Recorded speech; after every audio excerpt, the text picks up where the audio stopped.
정책 겉과 속을 들여다보는 정치온 시작합니다. 오늘은 김상일 정치평론가, 강전의 국민의힘 대변인과 집중 분석해 보겠습니다. 어서 오세요. 안녕하세요. 어제 이재명 대통령의 첫 기자회견, 2시간 넘게 참석자들과 동일한 눈높이로 앉아 여러 질문을 받았는데요. 여야 평가는 어땠을까요? 영상으로 보고 오시죠.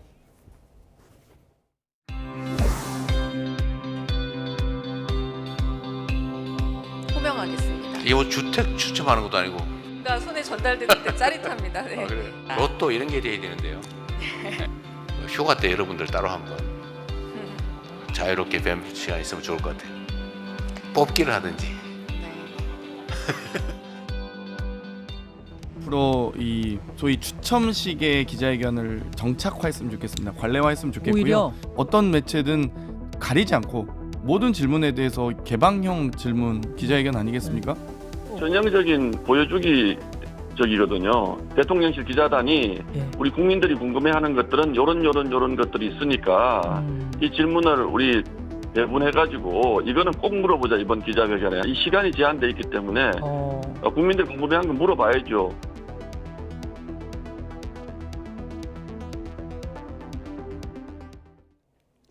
네, 어제 회견은 연단을 없애고 참석자들과 눈높이를 맞춘 채 2시간 동안 진행됐는데요. 이 질문하는 기자를 뽑기 형식으로 선정한 것을 비롯해서 여야 평가가 엇갈리고 있습니다. 어떻게 보셨어요?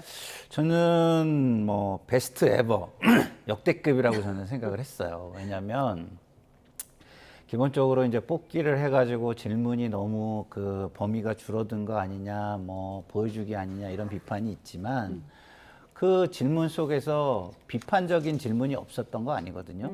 그리고 그 비판적인 질문에 대해서 피하거나 그런 것도 없었고 성실하게 답변을 다 했지 않습니까? 그렇다고 한다면 내용이 되게 좋고 충실하다면 또 하면 되는 것이지, 이게 좁고 뭐 질문 수가 줄었다고 그걸 문제 삼을 건 저는 아닌 것 같아요. 이런 게 해소가 안 된 부분이 있으니까 또 하자, 이렇게 오히려 제안하시는 게 저는 맞다고 생각하고요.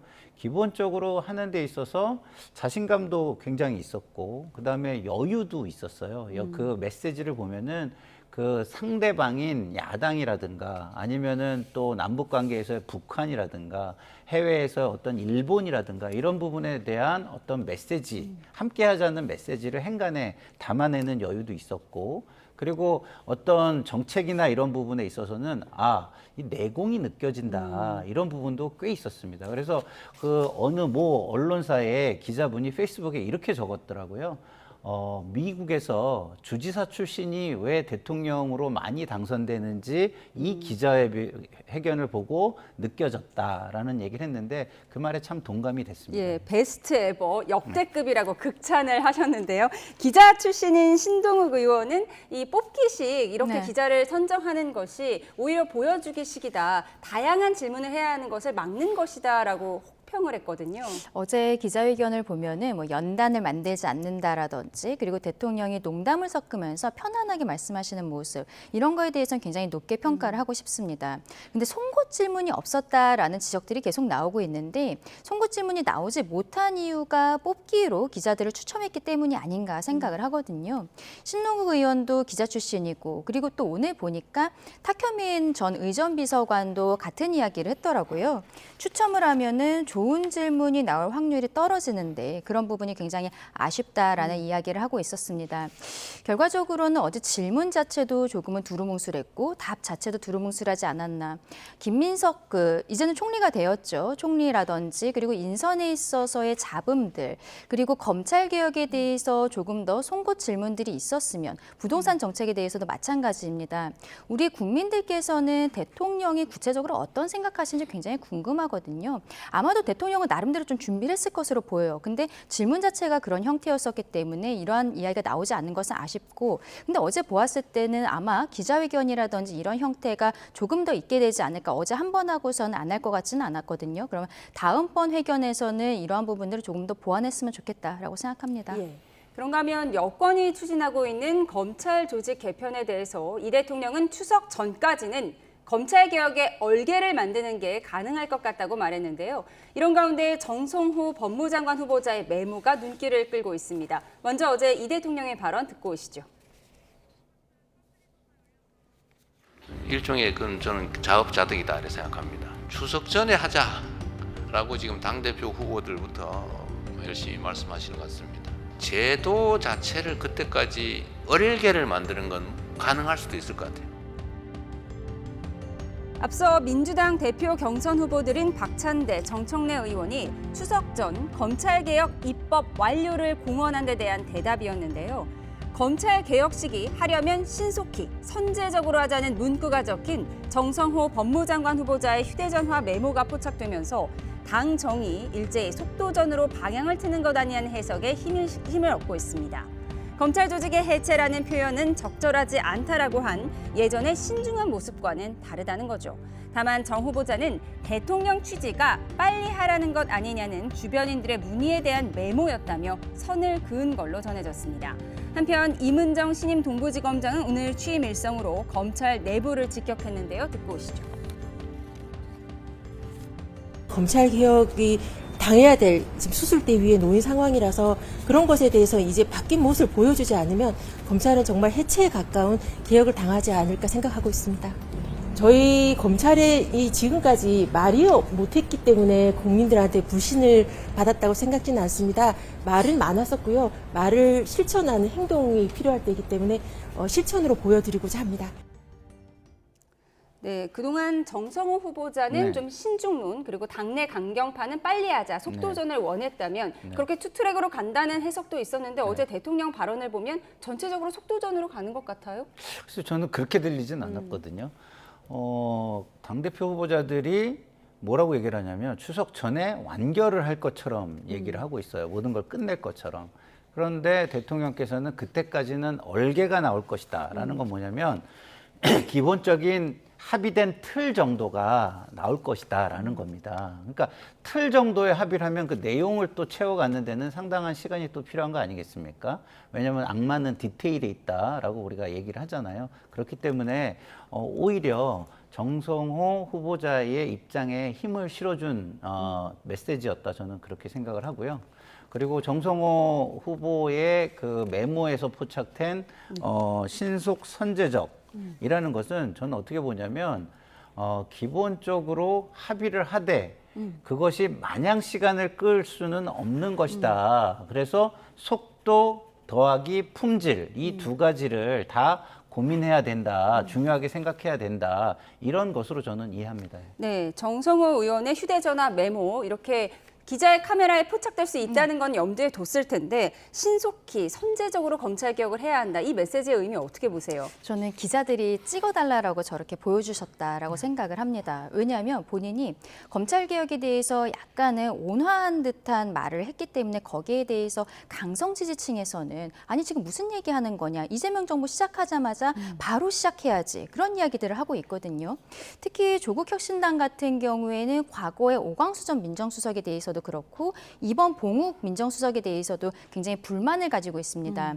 검찰 출신이라는 것도 있고 특히 이번에 봉욱 민정수석 같은 경우에는 문재인 정부 때 검찰의 수사권과 기소권을 분리하는 거에 대해서 반대 입장을 갖고 있었던 사람이거든요. 그러니까 이게 굉장히 트랙이 좀 여러 가지가 있는 거예요. 민정수석은 과거에 반대했던 사람이고 대통령은 진행하겠다라고 하면서 약간은 두루뭉술한 이야기를 하고 있고 그리고 법무부 장관 후보자는 속도전에 대해서 낮출 것처럼 하다가 지금은 강성 지지층들 때문에 저런 메시지를 일부러 보였다라고 생각을 하거든요. 근데 지금 당대표로 나온 두 분이 어떻게 보면은 속도전에 불을 붙이고 있다고 생각을 합니다. 근데 이분들은 그럴 수밖에 없는 게 이번 당대표 선거에 권리당원이 55%가 투표를 한다라고 해요. 그러면은 본인들이 당대표가 되려면은 권리당원들에게 어필을 해야 되고 그렇다면은 강성 메시지가 나갈 수밖에 없는 거거든요. 대통령은 어제 이야기한 과정에서 결국 이런 것은 국회에서 처리할 일이다라는 이야기도 했거든요. 법안으로서 처리를 해야 되는 부분인데 이거는 꼭 저는 당대표들 후보들이 하고 있는 속도전에 힘을 실어주기보다는 정성호 후보자는 이게 법으로 해야 되기 때문에 야당과도 협의해야 된다라는 굉장히 좀 온화한 메시지들이 계속 나오고 있어요. 오히려 정성호 후보자에게 힘을 실어주는 것이 아닌가 생각을 합니다. 특히 검찰개혁과 관련해서는 그동안에 저희 야당과도 이미 협의가 된 부분이 일부 있는 것도 사실이고 그리고 이게 속도 속도전으로 해서 될 일은 아니다라는 것을 국민들께서 알고 계시거든요. 검수완박을 일부 한 상황에서 지난 윤석열 전 대통령의 수사와 체포 과정, 이때 얼마나 많은 그 문제가 있었는지 국민들께서 경찰, 검찰, 공수처의 관계에 대해서 잘 알고 계시기 때문에 이거는 속도보다는 안정적으로 하는 것이 더 중요하다 그렇게 생각을 합니다. 네. 이런 가운데 새로 취임한 임은정 서울 동부지방검찰청장 오늘 첫 출근길에서 표적 수사와 제19 감싸기를 해온 것을 인정하자 이렇게 지적을 했는데 네. 사실 이번에 뭐 2단계 수직 상승했다라고 하지만 검찰 개혁의 주체이자 대상이 돼야 하는 거잖아요. 네, 맞습니다. 여기 신경이 복잡할 것 같은데요.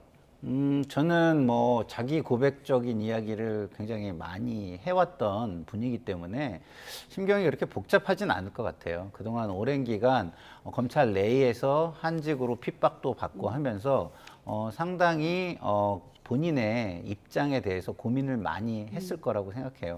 그리고 그 얘기의 일단을 드러낸 것이죠.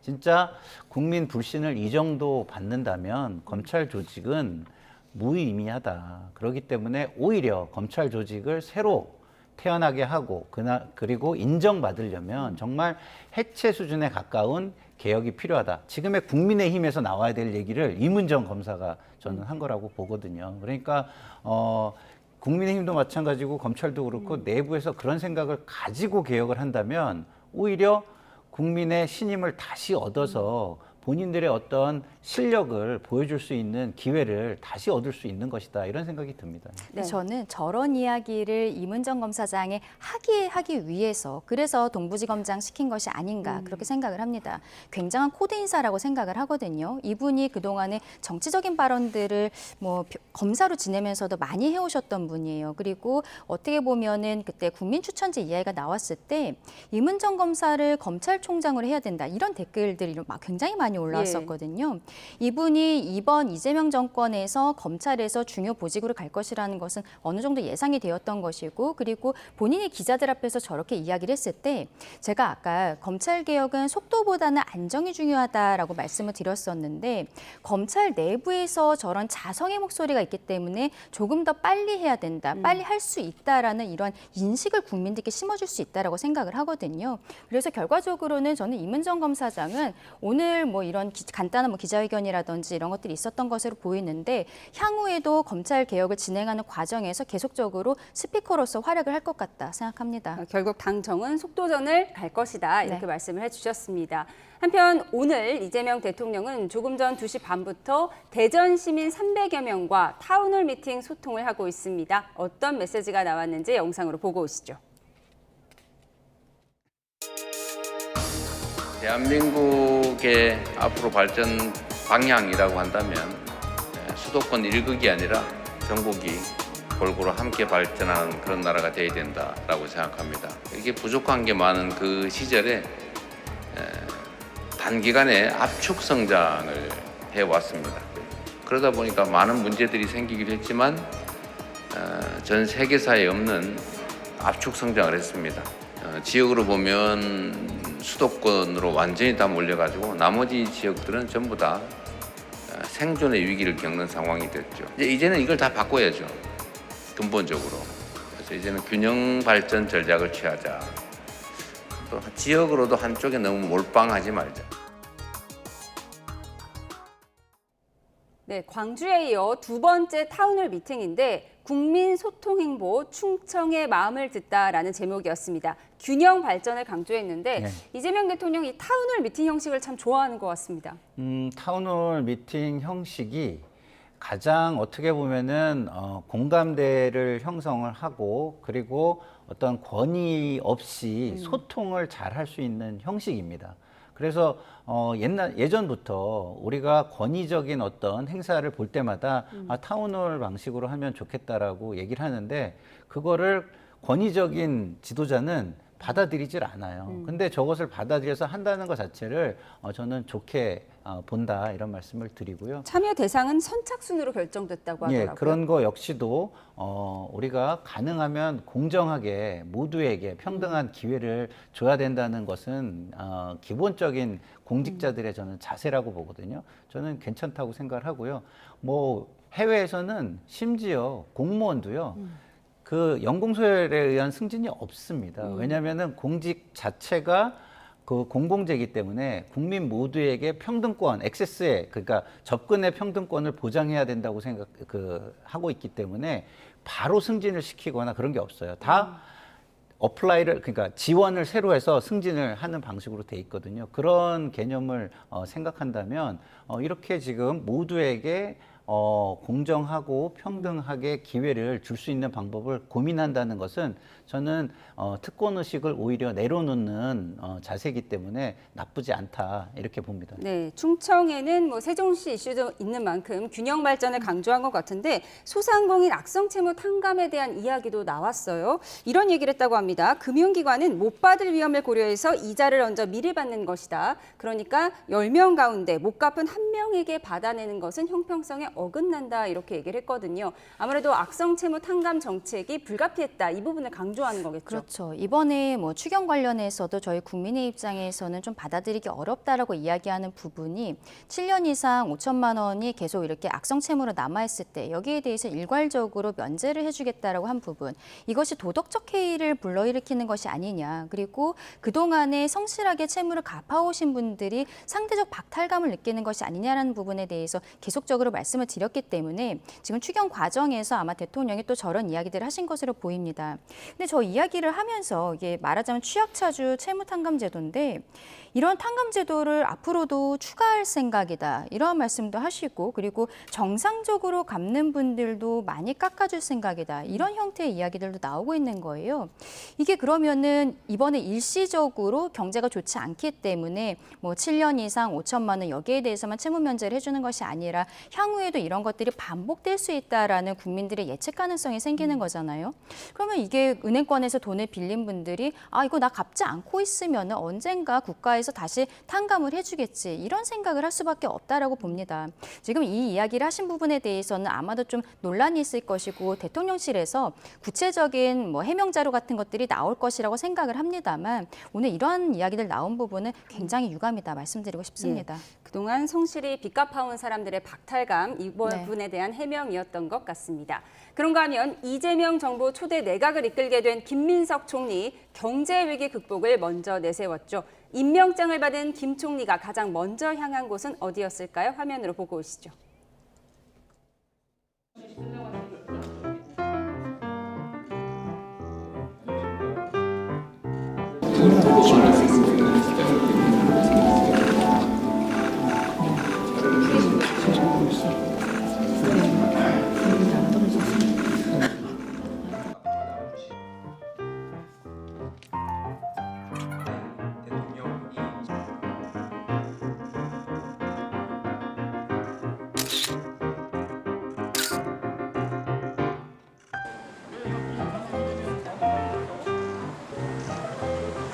송미령 장관이 다시 유임되는 데서 경악을 금치 못할 정도로 거부권을 건의했던 장관인데 아니 우리가 당했던 그 정책들을 똑같이 가려고 하나?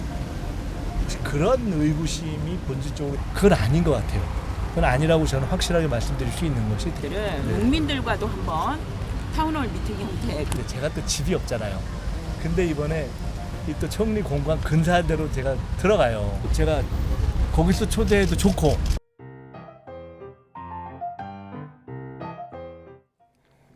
네, 김민석 총리 오늘 오전 임명장을 받았는데 이재명 정부 초대 총리이자 49대 총리로 취임한 김 총리에게 당면한 주요 과제가 무엇일지 새벽 총리를 강조하고 있는데 첫 행보로 농민단체를 만났어요. 왜 그랬을까요? 지금 그 장관 인사가 이루어지고 있는데 그 장관 인사 중에서 진영 내부에서 가장 논란이 되는 부분이 잠시만요. 지금 국회 예산결산특별위원회가 열리는 것 같습니다. 저희가 현장 화면을 먼저 보고 와서 대담 이어가겠습니다. 엄밀히 검토하여 꼼꼼하고 엄정하게 심사했습니다. 그동안 추경 심의를 위해 노고를 아끼지 않으신 예결 위원님들께 감사드립니다.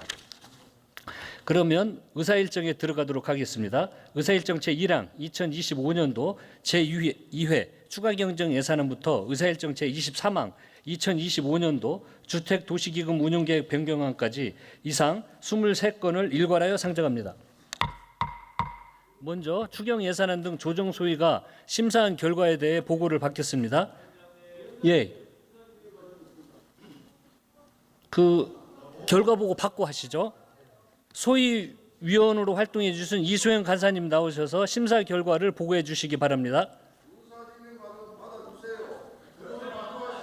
심사 결과 보고 받고 하겠습니다. 심사 결과는 먼저 받겠습니다.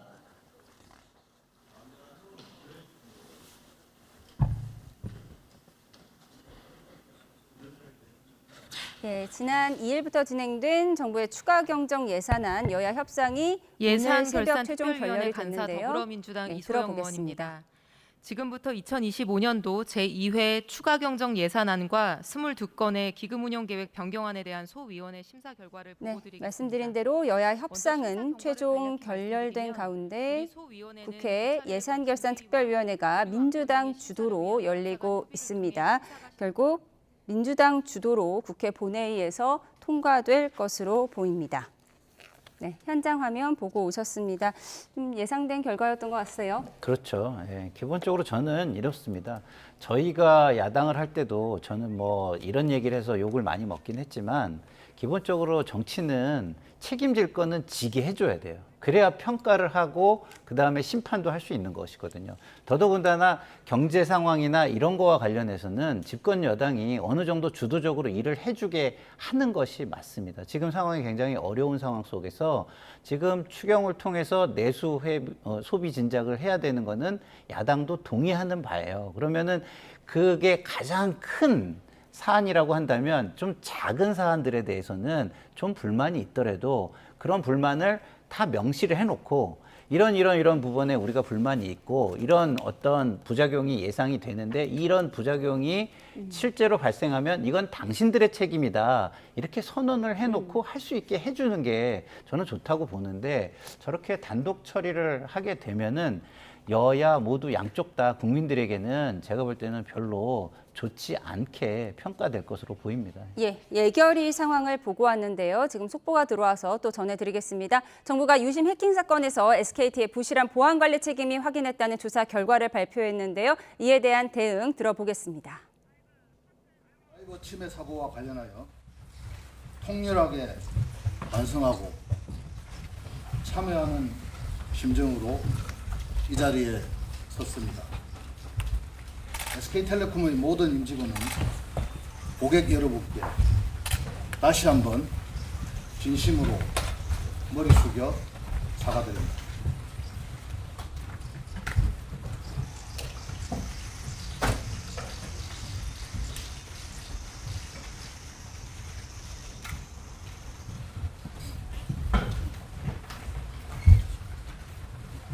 오늘 오후 2시 당사 사이버 침해 사고에 대한 민관 합동조사단의 최종 조사 결과 발표가 있었습니다.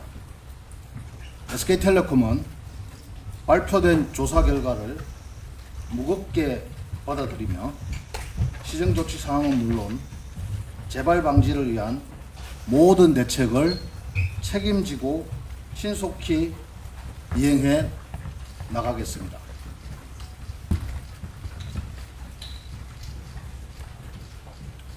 사고 이후 모든 임직원이 매장으로, 공항으로 찾아가는 서비스로 현장에 나가 고객 한 분 한 분의 말씀에 귀 기울였습니다. 외부 전문가로 구성된 고객신뢰위원회의 말씀도 경청하였습니다. 위원회 출범 후 50여일간 정기, 수시위원회, 고객 인터뷰, 다양한 외부 기관의 의견을 수렴하였으며 진심을 담아 논의하고 고민하였습니다.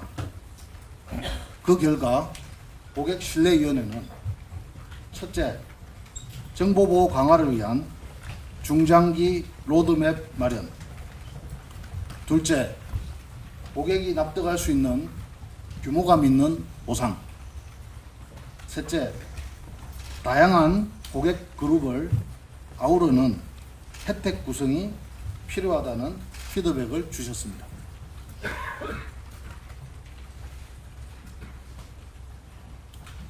저희 SK텔레콤은 이러한 말씀들을 모두 무겁게 받아들이고 책임과 약속 프로그램을 통해 고객님의 신뢰 회복에 최선을 다하고자 합니다.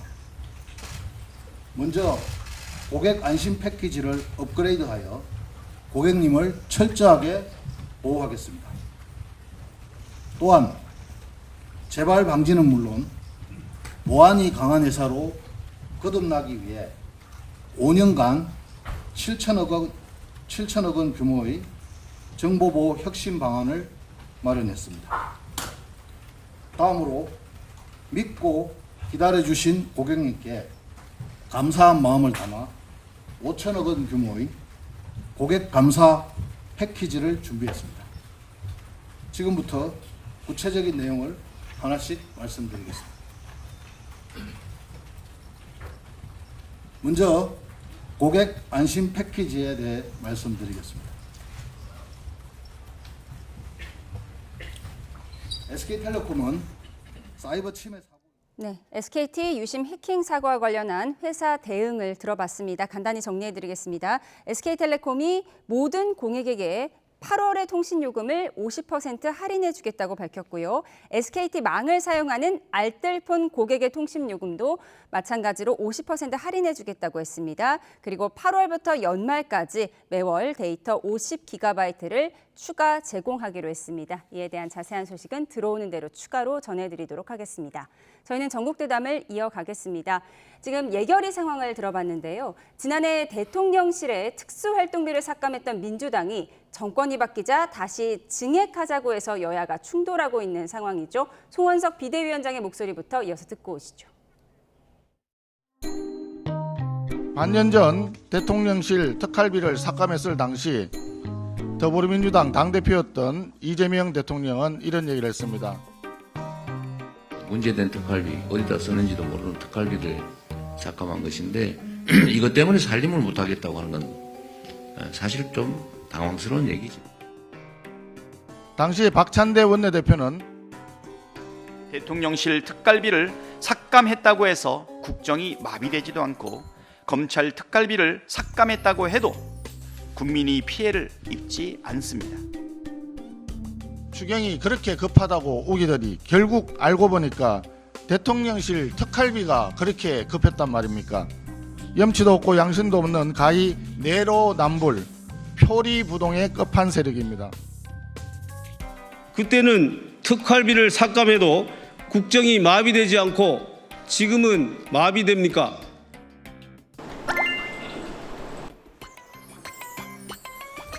그때도 저희들이 얘기했던 건 뭐냐면 내용이 증명이 되고 이런 활동을 위해서 보장을 하겠다. 투명성이 보장이 돼야 된다는 전제였거든요. 네. 저희들은 이제 정부가 정상적으로 돌아왔고 대통령실이 일을 할 수 있도록 그런 토대를 좀 마련해 줘야 된다고 생각해요. 느닷없이 슬그머니 끼워 넣겠다는 것이 고작 대통령실 특활비였습니까? 과일값이 부족하다면 제가 제철 과일로 보내드리겠습니다. 샴푸, 초밥, 쇠고기 사실 돈이 없다면 제가 대신 사드리겠습니다.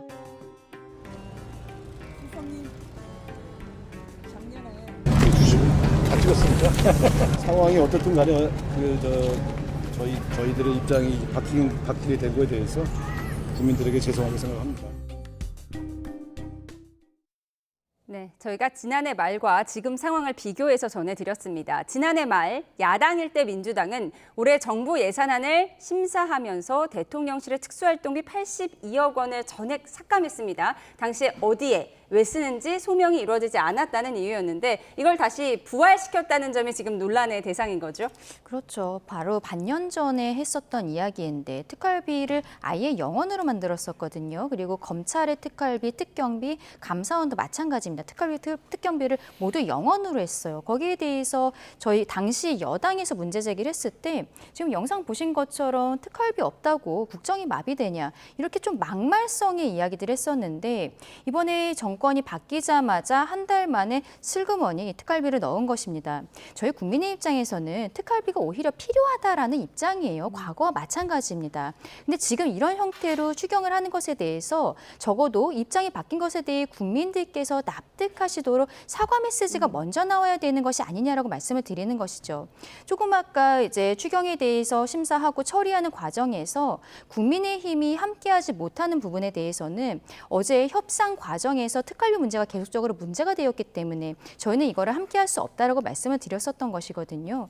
민주당이 여기에 대해서 뭐 영수증이라든지 이런 이야기들을 자꾸 하고 있는데 기본적으로 뭐 명확한 증빙 같은 것이 가능하다면 특활비라는 이런 것을 만들 필요가 없습니다. 일반적인 예산으로서 업무 추진비로서 처리를 하면 되는 거거든요. 그게 어려운 부분들이 있기 때문에 굳이 특활비라는 건 하는 것인데 여기에 대해서 그냥 솔직하게 사과를 하고 양해를 얻는 이런 것들이 먼저가 아닌가라고 생각합니다. 예, 잠시만요. 저희가 속보가 들어와서 먼저 전해드리고 대담을 이어가도록 하겠습니다. 지금 내란 특검이 브리핑을 진행하고 있는데요. 오늘 이주호 교육부 장관과 박종준 전 경호처장을 조사하고 있죠. 이에 대한 내용을 조금 정리해드리겠습니다.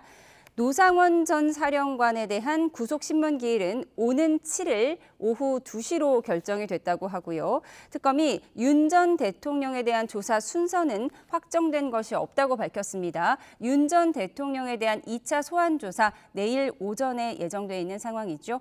또한 체포 저지에 관한 수사는 박창환 총경이 진행하는 것이 원칙이라고 했습니다. 윤 전 대통령 측 변호인은 이 수사 방해에 대해서 경찰 3명을 파견받아 진행하고 있다고 했습니다. 또한 국무위원들을 지금 잇따라 소환하고 있는데요. 어떤 국무위원들을 먼저 소환할지에 대해 정해진 순서는 없다고 합니다. 필요할 경우 조율을 하고 있다고 하고요. 체포 저지 조사자에 대해서는 교체하지 않겠다. 왜냐하면 윤 전 대통령이 이 조사하는 사람에 대해서 문제를 제기한 바 있는데요. 조사자 교체는 하지 않겠다. 기조의 변화가 없겠다고 밝혔습니다. 다시 한번 정리해드리겠습니다. 현재 내란 특검이 이주호 교육부 장관과 박종준 전 경호처장에 대한 조사를 진행하고 있고요. 노상원 전 사령관에 대한 구속신문 기일은 오는 7일 월요일 오후 2시로 지정이 됐습니다. 국무위원회 소환 조사에 대해서 정해진 순서는 없고요. 총경이 조사하는 것은 안 된다. 윤 전 대통령의 문제 지적에 대해서는 내란 특검은 조사자를 교체하지 않겠다. 이에 대한 기조에는 변함이 없다고 밝혔습니다. 더 자세한 소식은 들어오는 대로 전해드리도록 하겠습니다. 네, 대통령실 특활비 논란에 대해서 이야기하고 있었습니다. 네. 그러니까 야당일 때 민주당이 네. 82억 전액 삭감했던 대통령실 특활비를 여당이 되니까 91억으로 다시 올렸다. 이 부분을 문제 제기하고 있어요. 네. 오늘 우상호 정무수석도 입장이 바뀐 것에 대해서는 죄송하다 이렇게 얘기했거든요. 네, 죄송하죠. 네, 죄송하고요. 네, 그렇지만 이렇게 말씀을 드릴게요. 저는 사실은 이 부분은 우리 당에서 삭감했을 때 그걸 비판했던 입장입니다. 그렇기 때문에 지금 이 돈은 되살리는 게 맞다고 저는 생각해요. 그렇지만 입장이 바뀐 것은 사과나 유감 표명 그리고 설명이 필요하다고 생각합니다. 굳이 제가 제 입장에서 설명을 한다면 그때는요 갈등이 너무 심했어요. 갈등이 너무 심하고 윤석열 정권에서는 야당 탄압적인 행위가 너무 많았고 그런 거에 대한 약간 보복적인 감사원도 그렇고 이 권력기관을 동원해서 굉장히 막무가내로 밀어붙이는 게 컸기 때문에 그 막무가내로 밀어붙이는 부분을 이런 식으로 막겠다라고 서로 갈등을 하다가 그렇게 결과가 이루어진 것입니다. 그래서 필요성 부분에 그 방점이 있었던 건 아니고 갈등이 격화돼서 이루어진 결과다 이렇게 좀 말씀을 드리고요. 어쨌든 그랬든 저랬든 그때의 논리를 바꾼 것에 대해서는 유감이고 그런 갈등이 다시는 없었으면 좋겠다. 좀 협치를 해나가는 국회의 모습을 보였으면 좋겠다. 이런 말씀을 드립니다. 예, 이렇게 특활비 논란을 담은 추경안은 오늘 민주당 주도로 통과될 것으로 보이는데요. 이에 대한 속보가 들어오면 전해드리도록 하겠습니다. 한편 어제 이재명 대통령과 비교섭단체 5당 지도부 오찬 자리가 있었죠. 이 자리에서 조국 전 대표의 사면 복권 요구가 나왔다고 하는데요. 이재명 대통령 어떤 반응을 보였을까요? 네, 당사자인 조국혁신당의 대통령이 직접 요구한 것은 아니고요. 한창민 사회민주당 대표가 조 전 대표를 검찰 정권의 희생자라며 8.15 사면으로 명예를 회복해달라 이렇게 요청했다는 겁니다. 대통령은 어떤 반응을 보였을까요? 들어보시죠. 조국 전 대표의 사면 복권 문제에 대해서는 즉답은 하지 않으셨고요. 지난달 여당 내에서도 사면론은 성급하다는 목소리가 나오면서 조국 전 대표조차 그제 공개된 옥중서신에서 사면에 대한 언급은 성급하고 부적절하다고 했는데요. 조국혁신당 요즘 검찰 인사 등으로 인해 현 정권에 불만이 많은 것 같습니다. 법무부 차관에 임명된 이진수 대검찰청 형사부장에게 친윤 검사라고 비판한 박은정 의원, 어제 법사위에서 이런 모습을 보였습니다. 보고 오시죠. 정치권 남용에 대해서 사과를 하셔야 된다고 생각합니다. 이 자리에서 사과할 생각 있습니까? 예, 여기까지만 하겠습니다. 사과하시라고요. 예, 박은정 의원님. 네, 이 대통령 조국 사면과 관련해서 즉답은 피했다고 합니다. 왜 그랬을까요? 아무래도 부담이 굉장히 크겠죠. 왜냐하면은 조국 대표에 대해서 사면을 한다는 것은 어떤 정치 검찰로부터 뭐 무리하게 기소가 되었고 그리고 조작된 증거로 인해서 유죄 판결을 받았다. 본인을 포함한 이야기를 하고 싶은 것일 텐데 조국 대표를 만약에 사면을 하게 된다면 본인과 관련한 사람들이 여러 명 있지 않습니까? 뭐 이화영 씨라든지 여러 사람들이 지금 연결이 되어 있는 부분인데 그럼 그 사람들에 대한 부분들도 이재명 대표 입장에서 그리고 이재명 대통령의 지지자들 입장에서는 역시 똑같이 조작된 수사에 통해서 유죄 판결을 받은 사람들이에요. 그럼 이런 사람들까지도 8.15 사면으로 다 나가게 됐을 때 정치적인 후폭풍을 과연 감당할 수 있을까? 거기에 대해서 곤란한 부분들이 분명히 있다라고 생각을 합니다.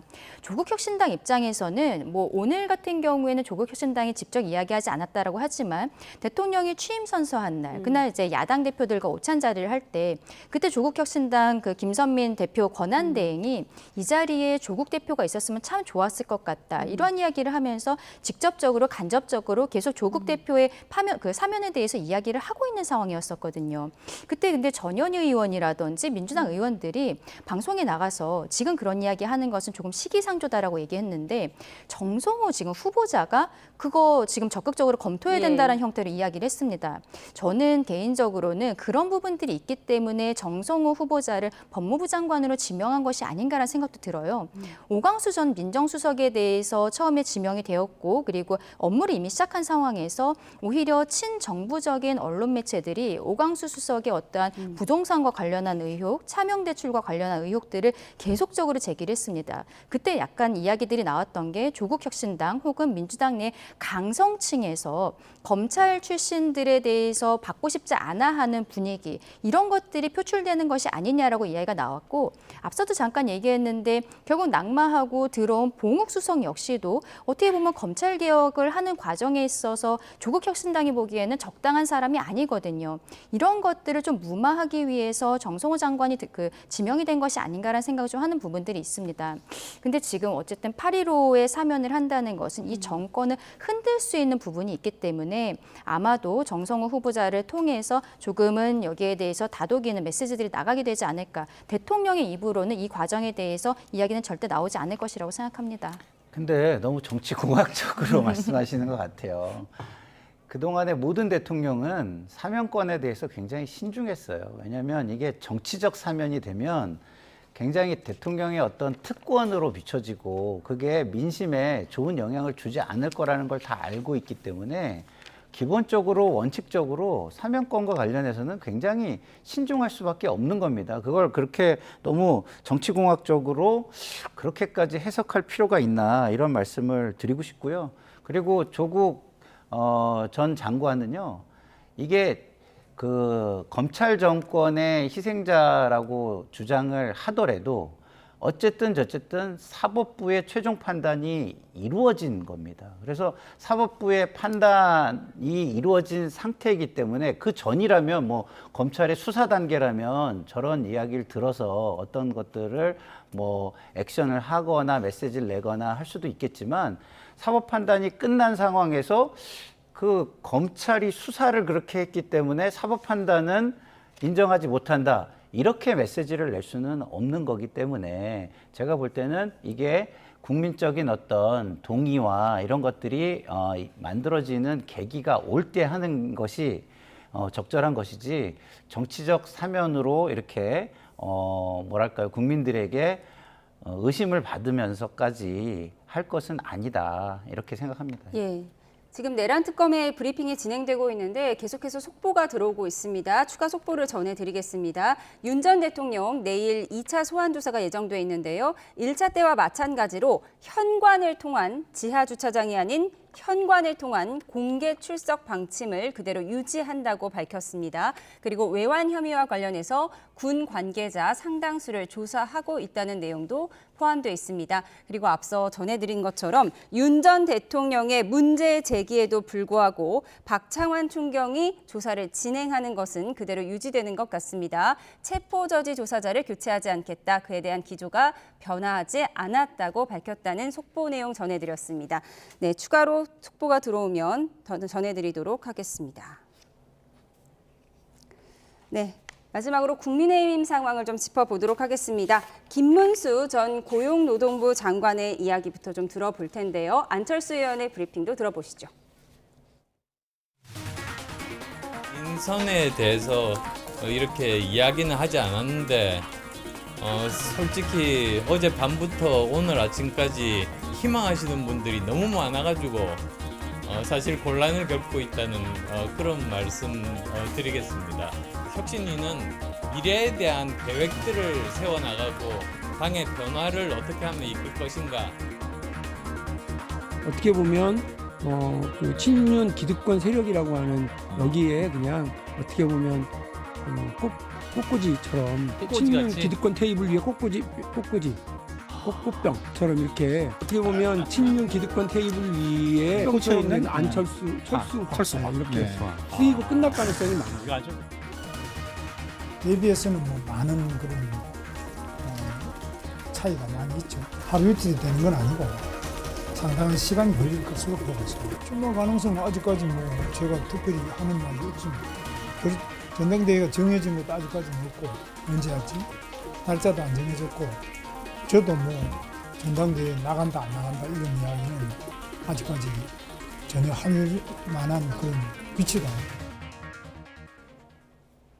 네, 박용진 전 민주당 의원, 안철수 의원을 향해서 친윤 꽃병에 꽂힌 철수화라고 비판을 했습니다. 상당히 평가절하한 것 같은데요. 어떻게 보셨어요? 그렇죠. 지금 송원석 원내대표와 그 지도부가 어떻게 보면은 TK 주류 세력들이 들어와 있고 친한계는 지도부에 들어와 있지 않기 때문에 이게 지금 개혁의 의지가 있는 것인가 국민들께서도 좀 의구심을 갖고 계신 것이 사실입니다. 어쨌든 그런데 지금 송원석 원내대표가 비대위 체제로 비대위 권한대행이 되면서 혁신위를 띄웠거든요. 근데 안철수 의원 같은 경우에는 저희 당 내에 있지만 실상은 안철수계라는 것은 거의 없기 때문에 당 외에 계신 분과 비슷하게 객관적인 모습들을 가지고 있다라고 생각합니다. 대선 경선 과정에서 보여줬었던 부분들, 뭐 비상계엄에 대해서 반대한 것을 넘어서서 탄핵에 대해서도 찬성하는 것으로 이제 탄찬파라고 봐야 될 것으로 보이는데 그때 본인이 계속적으로 메시지를 내면서도 당 경선 과정에서는 어떠한 선거운동을 열심히 하는 모습들을 보였었거든요. 저는 이번이 안철수 의원이 본인의 정치적인 역량을 모두 쏟아붓게 되지 않을까라고 생각합니다. 이번에 혁신위가 제대로 되지 않는다면 본인 스스로도 국민의힘 안에서 더 이상 가져갈 자리가 별로 없을 것이라는 것을 스스로도 알고 있을 것이라 생각하고 저희 당 스스로도 굉장히 절박한 부분들이 있거든요. 이러한 두 개의 그 절박함이 시너지를 낼 수 있을 것이다라고 생각합니다. 예, 국민의힘 상황까지 짚어봤습니다. 지금까지 김상일 정치평론가, 강전의 국민의힘 대변인과 함께했습니다. 고맙습니다.